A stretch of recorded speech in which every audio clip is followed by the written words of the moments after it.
Hey guys, it's Otti again. I'm sitting here in an online call with the band ERMENGARDE. Hi, first of all. Hi. Hi. Hi. Hello. Hello. It's at least almost the band. One member has no time today, but it's cool to have all others of you. Before we begin with the interview, can you all maybe again tell who you are and what's your instrument or part in the band so people outside know who I'm talking to?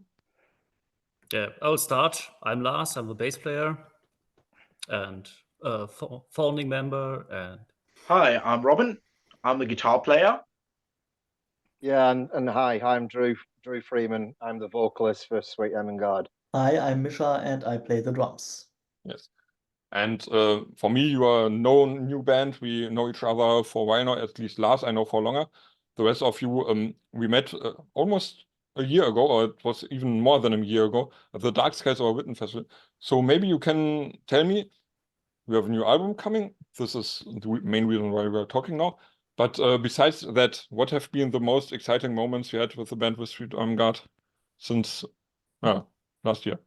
yeah, we are basically busy with finishing the album all the time. So it was not so exciting. It was exciting, of course, but it was mainly work. But it turned out very well, I think. So That will come in. This is exciting. From today, we record today, and in 2 days it will come out. I probably will not publish the interview before the album comes, but shortly after. So we can talk about all the stuff later on. But before we start talking about the music and the album and all these things, for the people outside, maybe it's something about you as persons. So I thought about maybe you can tell me who, every one of you, came into the Gothic scene. What was the connection point? What was the first band or moment that brought you inside or into the scene? Oh, for me, it was, I think, when I was about 16 years old or something like this. So it was a few years ago. I don't tell exactly how many years, but 3, 4. So it's been a while, and it started with Sisters of Mercy and Fields of the Nephilim. These were my favorite bands back in the time, and yeah, still are. So I don't change very much. And for me, it was about, I remember because it was about 1986, just before I left school. And I remember being into metal, listening to metal in the common room at school, which was like a room where you could go and be with your friends and stuff like that. You could play music at school. I remember being into metal and then hearing this sound, and it was Sisters of Mercy. And I remember thinking, wow, I really like the guitar sound, but it still sounds quite heavy, even though it was like a bit more programmed sound into the metal I was listening to. And I think that was what started me wanting to listen to more goth and stuff like that.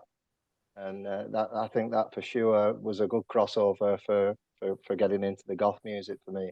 Okay, I can totally relate to this because for me it was like also coming from being a metal fan back in the 90s, and sort of remember that it was really hard sort of being into real good music back in the 90s, as some of you might remember as well.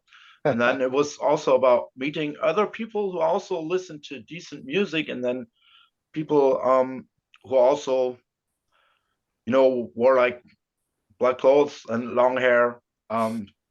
Mostly older guys started showing me also like real good music, also Sisters of Mercy, a little bit Fields of the Nephilim, but also some of the metal bands back at the time were a bit more swinging to the goth side, and that was basically what brought me into goth music. Yeah, I think I'm pretty much a metalhead and ever was.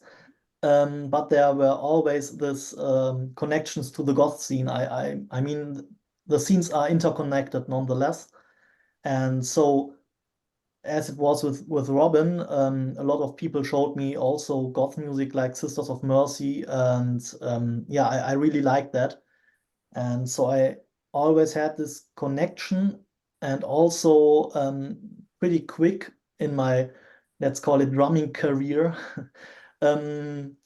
We had a gig with a band together with Robin back then, and Yes.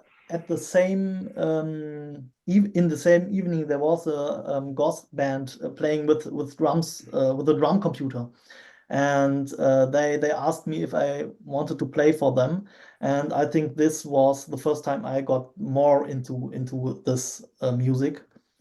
It was called Denied, the band. Yeah, then some years later I got back into metal and played a lot of metal gigs, and then someday Lars just wrote me, and since then I'm part of this band. Yeah. Yes. Night I know as well, but I think they split or are not active at the moment, as far as I know. But we talked about your backgrounds and stuff at the last interview, so this was just a little bit for the people now watching, seeing how you are connected to the scene, and to tell them you're totally doing gothic rock.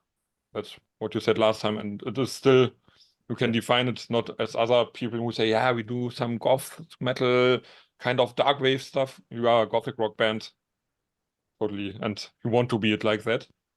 Yep, I actually don't care very much about the definition of the genre. So I like to break genre borders. I think we did it with these, also with this album, especially if you hear the last song, Ember's Fall is, something completely different. But yeah, I would still say it's a gothic rock album, yeah. But there are other influences, of course. And interesting, I noted down, for example, the last song. We'll talk about some songs now. But first of all, the album is coming, as I said, in 2 days from now. So are you at this moment really excited about what's coming? Or is it like, okay, another album? We've done this in the past. I'll say something there, because obviously I'm excited by it because it's my first album with the band, and it's a slightly heavier sound to the last couple of Sweet ERMENGARDE albums, and I've been obviously a bit worried about how people would receive it, and if they would like the difference between this and the first two albums. And so obviously I'm probably a bit more excited than Lars. I'm not too sure, but I am excited by it, and I'm excited by seeing people's comments and things about the album. It's always a worry to see how it's going to be accepted, and up to now it's been accepted really well. So. I think when you compose and record music and then publish it for other people to hear, it's never just another album. It's always something worthwhile and something really exciting, and always maybe something to be a bit nervous about in the beginning. We'll see how it works out. And maybe we can start at the point, when did you start writing the material? I think Lars is the one who started, or how did the songwriting start? When was the moment, and what have been the most difficult things you had to overcome to come to the final album? Oh, it was years ago. Some of the songs are quite old. It's, of course, you wrote more songs than are on the album at the end, and you take a selection what works together and what is the best representation of the album. But I don't know, there are songs almost 5 or 6 years old, so it has been a long development, but it's sometimes I'm not very happy with my own compositions, and I put the songs aside, and starting to work on something different, and then pick up again and try to refine it. And for example, I wasn't very happy with Fragments at the beginning, but Drew insisted to put this song on the album, and and now it's there. And yeah, and meanwhile, I'm very happy with the song. I think for me, it's one of the best songs. Yeah. Sometimes it turns around, yes. Yeah. And maybe for the people outside, we can explain it a little bit. You are the main songwriter, but everyone can contribute stuff, I think. Yeah, of course, yeah. So from the others, what did you, for example, contribute? Where did you say, okay, let's change this, or can we do here better? Maybe some points.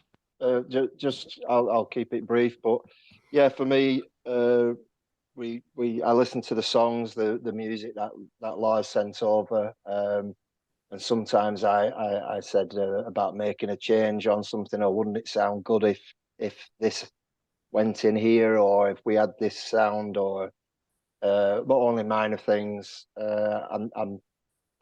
I've always been quite happy about the stuff Lars sends over.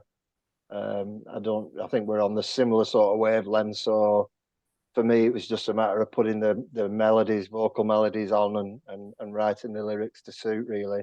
Some of the songs I found really difficult because sometimes if I get the guitar riff in my head, I struggle to lose it, and I tend to follow it. But yeah, I mean, that's my contribution to the album is like little tiny adjustments or little tiny ideas and the lyrics and stuff. And Yeah, Robin or Mischa, what did you contribute, for example? I think mainly rhythm things, of course. So Lars had, of course, proposed drum parts. As he's the main composer, yeah, he had also demo versions of drums. Same goes for Jack, the one song Embers Fall he wrote. Yeah, but I did of course I did changes to it and added details, removed some things, and played things differently, of course. And yeah, then one day, of course, we had to record the whole thing, and we did some changes also while doing so. Also changing a bit of song structure here and there for parts to better fit into each other. Yeah, especially if there's a timing change, like going from 4/4 to 6/8 rhythms. Then I think this was on Asylum Visitor, where we really rearranged this two parts to fit smoother into each other. So Robin, and your part, what did you contribute, for example? Just Yeah, one or two. so I basically used to work a bit in the background along with Jacques, who is great guitarist and also has, I think, a large part in composing the guitar parts for the songs. And so sometimes we like stuck our heads together concerning some of the guitar parts. So like how can we harmonize this, and what chords or what chord progressions could fit here best. And so but mainly we work together as a team quite well. So basically when I got the riffs from him, which he played, I basically knew what to play and what would please him and the others well. So kudos out to Jack for that guitar work on the album, which is really great, I think. And it's fun playing. It totally is. The whole album is cool. Just I don't want to be like a Schleimer, you say in Germany, but I really think it's a good album.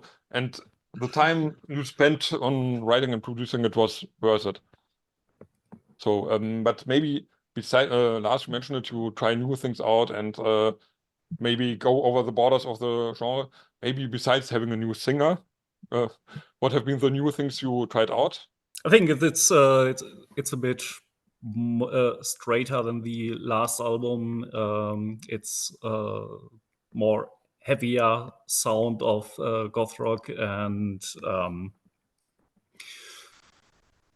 yeah, especially I think the song that most stands out is Embers Fall. I already mentioned it, but yeah, this song is mainly written by Jack, our guitar player, and yeah, Mischa is throwing in blast beats. We never had this before, and we have some double bass parts in. Yeah, sometimes it's a bit different than the last album, but I mean, we don't need to make a new album if it's exactly like the last one. So it's good to have a development, and so also. Yeah, the very last track is a dark ambient track, but this is actually some kind of a theme in Sweet Ermengarde. We always have a dark ambient track at the on track 13 of our album. So it's not exactly new, but it's nevertheless it's breaking genres. But this is a tradition, and it will be in Yeah, the future. yeah. So the next album, it will also have a track 13, and it will also be a dark ambient track. It's cool to see. I like these small things that connect, for example, the albums to each other, because you probably don't do a long story like some progressive bands that tell a big story about several albums, but you have some small connections, some relations between the songs and the albums. Yeah. And maybe I think the lyrics are from Drew, so maybe you can tell a little bit what have been the topics you have written about. Is there a bigger story behind, or is it just? Yeah, I mean, that we have stories about dreams that I have and worlds that I sort of like step into sometimes, and I have songs about lost loves, like Genesee. It's Genesee is actually an American Indian girl's name, and he's talking about his lost love. She died before him, and there's a lot of stories in the songs, but some of them mean something to me, but I'll leave it to like other people's interpretations, if you will, of what I'm singing about. I sing about a lot of personal things, about, you know, heartaches, all sorts of things, really. Yeah, dreams I've had, and I write about spirituality. I was brought up in a convent, and I've always been fascinated with like religions and different religions, and I've always questioned religions, and I question religions in my songs. But yeah, I think about a lot of different things. You'd be surprised.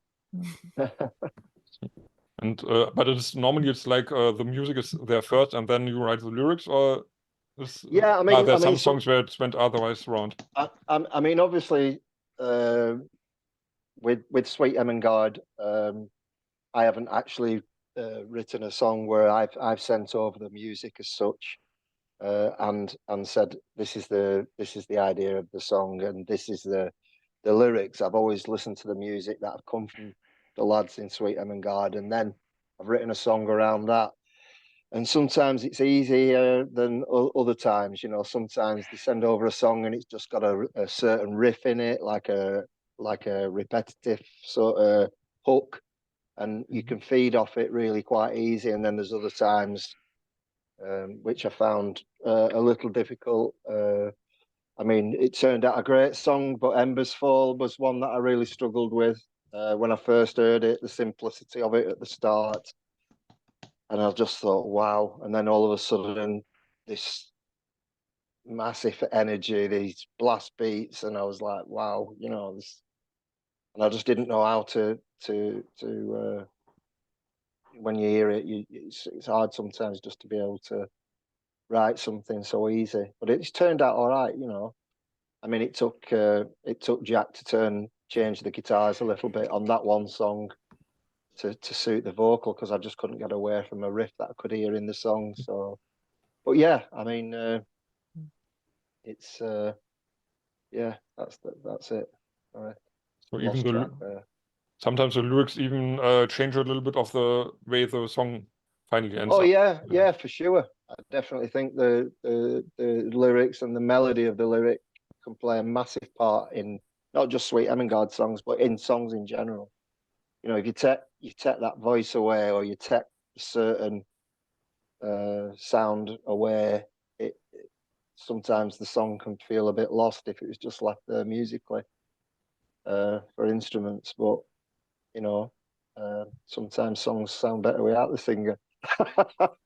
You know, and the one thing I will say about Sweet Ermengarde music is I like the space in the songs to be able to put the voice on, to be able to put the lyrics in. There's always a space. It's not rushed, and when the power and the energy is there, it comes in. I always feel at the right time, and yeah, it's a nice band to be able to write music with, you know, lyrics on. And one other song we have to talk about, because it's a Salt Renner and it's split in 2 parts. So I think this is rather important for the whole album. Is it like that? Maybe you can tell a little bit about the background of this one, the story and the songwriting. I mean, it's just it's basically these 2 parts are quite different from each other, and this was actually the whole reason to split it in 2 parts. But you can see it as one song. I mean, it has one title, and it's just part 1 and part 2, and so nothing. There's actually not a big idea behind it. It's just yeah, two parts of one song. But it's connected lyrically, for example, and Yeah. the whole idea. Yeah, it was connected lyrically. The second part of that song, for me, I remember that, you know, that I really like that song as a total song, as in parts 1 and 2. Parts 2 originally was sang a little bit different, and it was longer, more repetitive, as in the vocal line, because there's very little vocal on the second part. And it was just one of them songs that I just really thought, oh God, this could go on for, as soon as it starts and it starts going and going and going, I thought this could go on for 10 minutes and I wouldn't get bored of it. It's like, I really like that second part of that song. Mm. And for me, I find it a little bit short for me, but I'd have liked that to hear more of that second part. But yeah. Great. And maybe, as we can't talk, or we shouldn't talk about every song, but maybe you can put the album in general now in focus, and every one of you can at least tell me what is the aspect of the album that you are really, really proud of. I think there are many aspects, but something where you say, okay, this is really great. I wouldn't have expected that we get this done. I expect everything that that we are getting it done, but I think I'm most proud of it. It's hard to tell a specific song, but yeah, as I'm very much into long and slow songs, so Fragments and Viele and Fragments Reprise, which is also actually one big composition. It's one of my favorites. I really like Genesee. I think it turned out very great, and yeah, it was completely different when we played it in the rehearsal room, and when Mischa recorded the drums. It was a very different song, but yeah, I reworked very much of it, and it's turned out very well, I think. And I really like Asylum Visitor, how that turned out, because when we first recorded that song, it was a recording I sent back to Lars, and I didn't know if we were going to be able to make anything of it. And that song on the album has really grown on me. I think it comes in at a great point on the album, and the way it comes in, and I really like it. I like the way they the voice falls over itself on the Illuminae bit where it's and it just keeps falling over itself in different timings, and I think it turned out really well, that song. Yeah, for me it's a silent visitor. For me that was the surprise on the album that I really liked. For me, my favorite song I think is Ember's Fall.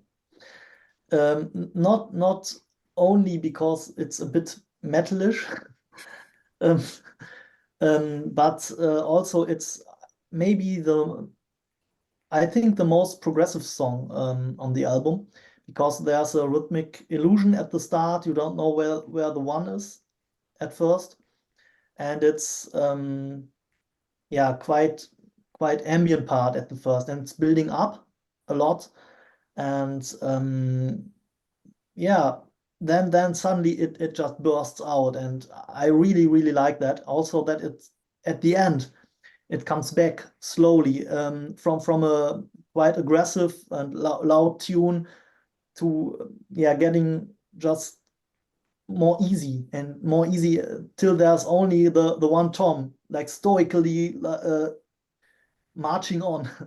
And then the last ambient track merges into this, and I think that creates a great atmosphere and ending to the whole album. And yeah, so that's my favorite song. But I also really like Genesee. it's my, yeah, together with Ember's Fall, they are my favorites. And in general, I think what I like most about the album is that it's quite somehow diverse. We have smooth tunes in there. We have very atmospheric songs that breathe like the opener, Fragments, together with Faith Healer and Fragments Reprise. And yeah, we have songs that go like Genesee, for me, have like crowd rock start a bit, and then it goes into atmospheric post-rockish guitars and stuff, and yeah, metal songs like, or metal goth songs like Viscera, but still it's a package. So it sounds like the songs belong together into one album, and it has an overall atmosphere. I think that's what I like most about the album. Yeah, I think the album is a very diverse album. I think it would shock quite a few people if they put the album on, listen to it, and then I think they might think, wow, this is different to what we've just been listening to, and then like the next track comes on and wow, this is different to you know, it's not full on. It's definitely a good mix, a really good mix. Yeah, I would definitely agree that the overall diversity of the album, like we have the songs that we have already talked about a lot, like Sweet Sacrifice and Ember's Fall, which really put forward like this creative power that we all brought together to make this album, but also some balladesque songs.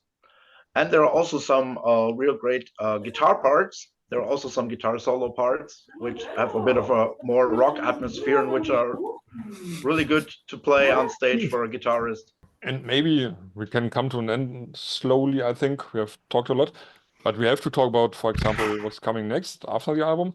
There's one show announced. I think you are planning or hoping for more shows. Is it like that? Do you want to present it more than in the past? Yeah, I mean, for sure, we want to play more shows. The music scene at the minute is a funny old thing, you know. Sometimes you're indulged with shows, and the shows coming in from all over the place. Sometimes it's a bit slower and stuff, but yeah, we've got I think we've got maybe a couple of shows maybe booked in now, and I think there's one booked in for next year as well. So we'll just see what happens now the album's out, and see if anything comes in. But it's the same here in the UK. There's there's definitely a slowdown in across the whole scene at the minute for events and gigs to do. And that. I don't know what it's like out in Europe because I don't live out there and that, but for in the UK scene is definitely slowed down a lot. I For think us anyway. here it depends on some things, like the big acts are getting running now, but the underground still has to struggle and to fight and to see at least Yeah, I to mean, get people to the shows. it's a shame, really, because as soon as anything nostalgic comes out, then people are all over it, you know. But then you have festivals where, like Dark Skies over Witten, you know, bands on like Neon Sable and that, and you know, they have these events on with so many really good bands on, and trying to get people out to them events is hard work, you know. And then if the likes of some of the big wigs were playing down the road, everyone would flock out to go and see them, you know. So I don't know. It's a funny old time at the minute, especially the goth scene. So. I think so as well, yes. Yeah, cool. But one show at least is coming, like das Schloss tanzt, right? Das Schloss rockt. Or das Schloss rockt, yeah. Yeah. It's in Münster. Yeah, 21st June. And we're playing with, for example, Lacrimas Profunero. So, yeah. How excited? Well, excited is always a strange word, but how are you looking forward to this? Did you play with Lacrimas before? Not yet. Of course, I'm looking forward to every show. I really love to play live, and so I think it will turn out great. We already played there a couple of years ago. I think it was in 2016. Yeah. So it was a great festival, and so I'm happy that they booked us again, and yeah, but I really would love to present the new album, so I'm really looking forward to. Yes, and to everyone from the area, if you have time, you should come around because it's free entry also, and there's a happy hour with 2 beers for the price of 1. So we are also, of course, we are playing, so there are 3 arguments. Yeah, totally. And Lacrimas Profundo, I can recommend them because they're really great live and they're really nice people. So you will have party with them too, I think. Sure. I didn't mention it yet, but of course, Nino has also a guest appearance. Appearance on our album. He's singing background vocals on Ember's Fall, which is pretty cool. Good to know. Yeah.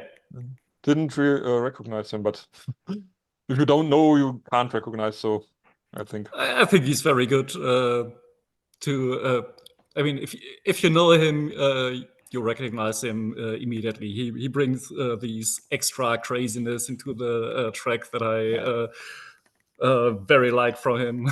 Pretty good. Yeah, sure. As I mentioned before the interview, I talked to him, for example, as well at this year's Dark Skies were written, and we did some interview. I hope you have seen it. Yeah, sure. So, and maybe to have some, let's call it philosophical ending. When we're all gone, the band is gone, we are dead. What would be a really cool legacy for Sweet Ermengarde? I would be very happy if people are still listening to our songs, so that if that's actually the highest thing you can reach. If you're no longer active when you're dead, of course. But okay, maybe with AI, so no one knows what's possible. Avatars, like ABBA. But if still there are still people listening to our songs and enjoying it, that would mean that we are kind of timeless and immortal. So that's cool. Yeah, I think it'd be nice when all this is over, if people look back and always say, "Fucking hell, they were a good band." You know, they were.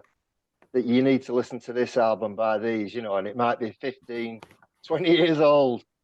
So, you know, for me, I think if people revisit the albums and stuff like that in years to come, I'd be well happy. You know, I'm really chuffed with that.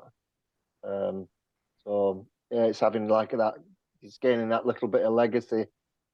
You know, we're not shying away from what we do and where our influences came from, and I hope people appreciate that we're not shying away from the fact that we're trying to keep the goth rock sound all up and running. You know, and not selling out, if you will, to doing something that we don't really enjoy. You know, we enjoy that goth rock sound, and that's what we're all trying to push out there. You know, so, but also trying to make it a little.